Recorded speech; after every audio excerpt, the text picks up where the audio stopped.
Enter the final woman I'd ever date as an anomaly. The teacher. Like the recent others before her, she too had contacted me through my Yahoo profile.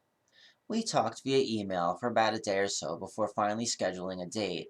I was to meet her at her place. She was making us sushi. And God, do I love sushi. She'd already bought all the supplies and was now preparing the sticky rice as she awaited my arrival. And when I got to her house, she immediately handed me a little wrapped gift, a pink and white glass candle box. Thank God I came bearing roses to similarly surprise her with. Otherwise, I may have felt like a douche. There was something very different about her, almost normal in the way she carried herself. She was 34 years old and so much more mature than the idiots I'd previously surrounded myself with. The house she was living in, she and her ex had bought together. They were a couple for something like 13 years until recently, when her lover upped and left. So there weren't exactly any immediate expectations for sex. Quite possibly, this was one of the most normal first dates I've ever had. More so, the teacher actually looked and acted like a normal woman, rather the flamboyantly wild other girls I'd come to expect from online dating. She was, in fact, a real teacher. I think she may have taught 5th grade, and I found it interesting when she told me that no one at her job even knew she was a lesbian. Sure, she was out to her friends and such, but she'd very successfully managed to separate her personal life from her work life, something that I'd never be able to accomplish until I literally made my personal life the same as my work life. I was drawn to her. She was stable, comfortable with herself, and very attractive. And having not met at a bar or been introduced over a plate of Coke, I think I instinctively knew to take this one slow. The teacher eventually introduced me to her circle of friends, where we met at a clam bar and had endless plates of steamers, drank, and had a merry old time. Then after about 2 or 3 days of hanging out, one day while sitting on her couch, I began searching for ways to bring up my situation. I think I may have even hinted a little prior to laying it all out, so not to come off as embarrassed, and to my surprise, she was actually okay with it. Things steadily progressed between us afterwards. I even ended up moving a large portion of my clothes into her house after just the first week.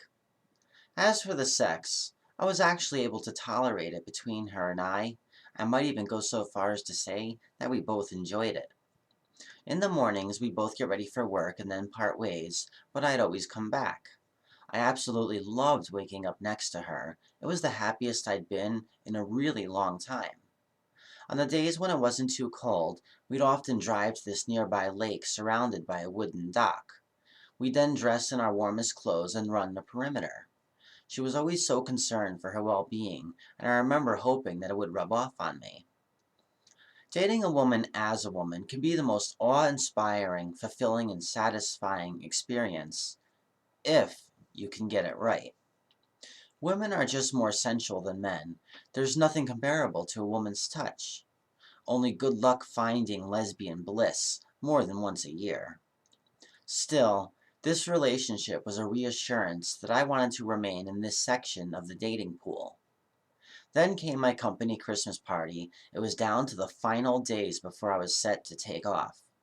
The teacher even came with me to Nick's to help do up my hair. It was my first company party with the Connecticut facility, and I have to admit, they spared no expense. To this day, I've never had such a dinner. It was held at the water's edge in Connecticut, and the place was monstrous. I had the prime rib, which I had to order like a month ahead of time, but good God was it good. The party itself was quite different compared to the previous New Jersey assemblies, this one being far more elaborate and classy. So much so that I actually felt out of place. It was an experience all by itself, and I was lucky to have made it. My plane was leaving in just 2 days. The timing was absolutely perfect. After that, I was off to New Jersey to spend my last night in the country at my parents' house. The teacher even drove us so that I didn't have to worry about leaving my car at the airport. I was flying out of Newark, So not only was it logical, it also let my family see me off. We stayed the night and ended up having the bye-bye Captain Winky sex that Bettina and I once so long ago promised to have together. It was a decent farewell, and I couldn't have asked for a better ending to the final chapter in my life as a genetic glitch. The next day I was to embark on a 22-hour flight to the literal opposite side of the planet.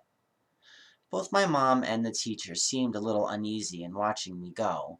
I can't fully remember if my mom cried, but I know the teacher was. I guess in her mind, she knew that we'd never see each other again.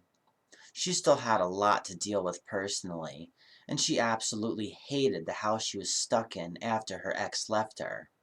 And in the wake of our short relationship, I'm sure she had even more to think about. It was a sad goodbye, but from here on out, my life was going to be so very different.